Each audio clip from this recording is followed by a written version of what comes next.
बिस्मिल्लाहिर्रहमानिर्रहीम। अस्सलाम वालेकुम। Tariq Javed Khokhar, advocate law for youth channel के साथ। कोर्ट ऑफ पाकिस्तान में आज जितनी भी हेयरिंग्स हुई हैं उन तमाम फ़ैसलों के ख़िलाफ़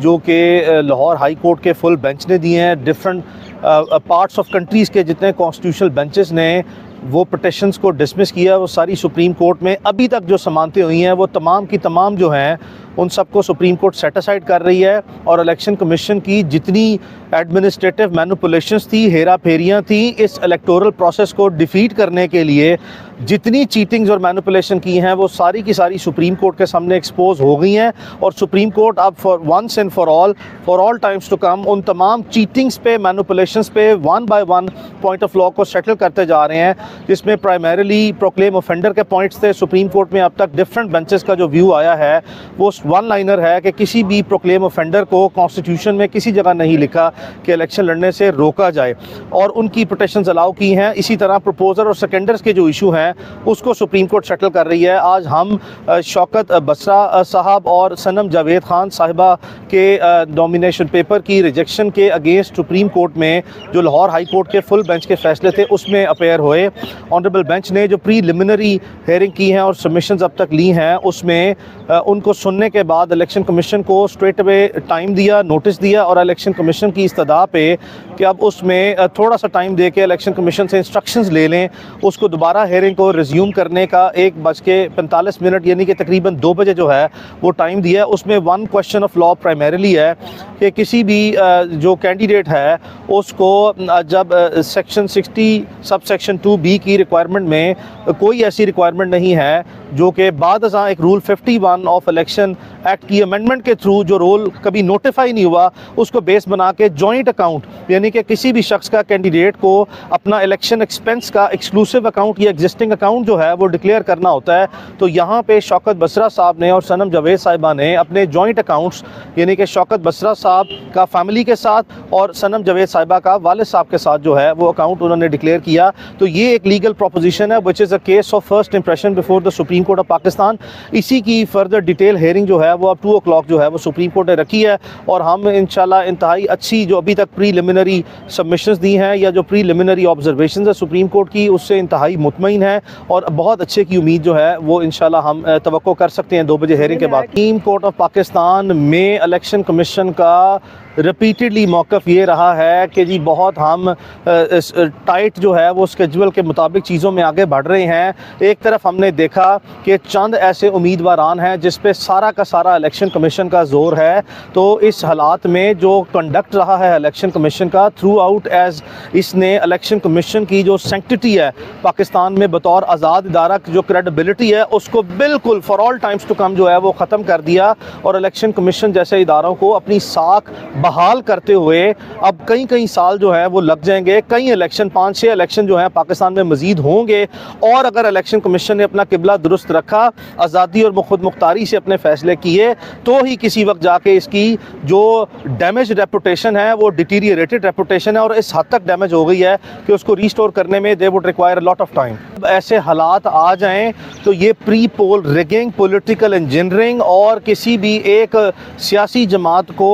कॉर्नर करने की, डिसइंटीग्रेट करने की पीस बाय पीस जो स्टेज वाइज और स्टेप वाइज स्ट्रेटजी है उसका ये हिस्सा है। ये सारा का सारा जो इलेक्टोरल प्रोसेस है ये सो फार अब तक जो नज़र आता है ये फ्रॉड पर, चीटिंग पर और मैनिपुलेशंस पर मबनी है। इस आने वाले साल 2024 के इलेक्शन की जो क्रेडिबिलिटी है ये कॉम्प्रोमाइज़ हो चुकी है, और इसकी कोई भी वैलिडिटी जो है वो नेशनल और इंटरनेशनल जो भी स्टैंडर्ड्स हैं फेयर एंड फ्री इलेक्शन के उसके ऊपर ये पूरा ना उतरता है। ये एक नाजायज़ किस्म के इलेक्टोरल प्रोसेस से एक नाजायज़ जो इलेक्शन की पैदावार की हुकूमत होगी वो एक नाजायज़ हुकूमत जो है, एक आलूद ज़्यादा हुकूमत जो है वो कंसिडर होगी। इन हालात में ना ही तो है ये जमहूरियत की साख बहाल होगी, ना ही पाकिस्तान के इदारे अपनी साख बहाल करेंगे, और आवाम में जो इनका पब्लिक कॉन्फिडेंस है, जो पब्लिक ट्रस्ट है वो ऑलरेडी ख़त्म हो चुका हुआ है। इमरान रियाज साहब के साथ एक पॉडकास्ट भी की थी, एक फॉर्मल इनफॉर्मल कॉन्वर्सेशन की थी, उसमें भी इमरान रियाज ने यह वाज़ा किया था कि जिस दिन हमें इस तरह अपने अदालती और अदलिया के इदारों पर अपना एतमाद इस तरह होगा कि ये इंडिपेंडेंस के साथ अपने फ़ैसले करें, और वो फ़ैसले सिर्फ करें नहीं बल्कि आवाम में ये तासुर भी नज़र आए कि ये वाकई आज़ाद फ़ैसले हैं और उन फ़ैसलों की रोशनी में अगर जो हो ये वाज़े तौर पर किसी भी पब्लिक के नुमाइंदे की या किसी पब्लिक के रिप्रेजेंटेटिव की या किसी पब्लिक के सिटीज़न की ये जिस वक्त ये कॉन्फिडेंस अपने इदारों पे आ जाएगा तो इमरान रियाज भी फौरी तौर पर सुप्रीम कोर्ट आएगा। मैं जवेरिया सदीक साहिबा जो शहीद अरशद शरीफ मरहूम की बेगम साहिबा हैं उनको भी रिप्रेजेंट करता हूँ। मेरे ऑफिस में शाजिब मसूद साहब, बैरिस्टर साहब, भुट्टो साहब हम कॉमनली रिप्रेजेंट करते हैं। हमें उस केस में अब तक जितना इंसाफ मिला है वही हमने as a case rule precedent set करते हुए ही इमरान रियाज के केस के एक्सेप्शनल सर्कमस्टेंसेस, हॉस्टाइल सर्कमस्टेंसेस को एनालाइज करना है और उसको बारीक बीनी से जायज़ा लेना है। हमने महज दरख्वास्त बाजी से जो है वो अपना शौक़ पूरा नहीं करना। जब हमें ये 100% एतमाद होगा कि ये इंसाफ होगा नहीं होता हुआ नज़र भी आएगा और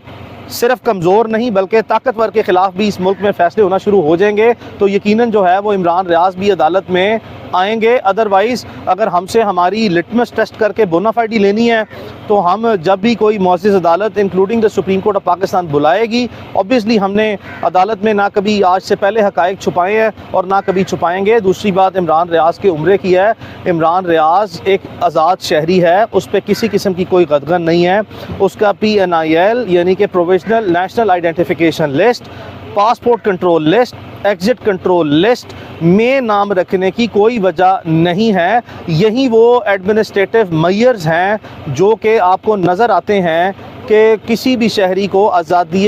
राय का जितना हक़ आपके सामने दिया जा रहा है और उसको रोकने के लिए जितने इक़दाम किए जा रहे हैं उसकी ये क्लासिकल एग्जांपल है। बहरहाल इमरान ने अब लाहौर हाई कोर्ट में एक पिटिशन फ़ाइल की है for the removal of the name. उसके फ़ैसले का इंतज़ार करें। उम्मीद है इंशाल्लाह इमरान अपनी फ़ैमिली के साथ अपने बेसिक राइट्स, फंडामेंटल राइट्स को एक्सरसाइज करते हुए वो उम्रे की ज़िम्मेदारियाँ और फ़राइज़ सर अंजाम कर सकेगा। Thank you. मेरी आज़ाद कानूनी राय में जिसको पाकिस्तान के जो लीगल ज्यूरिस्ट हैं वो वास्टली जो है वो हम एक कॉमन कलेक्टिव विजडम को शेयर करते हैं। ये जो इलेक्शन सिंबल का सुप्रीम कोर्ट में फ़ैसला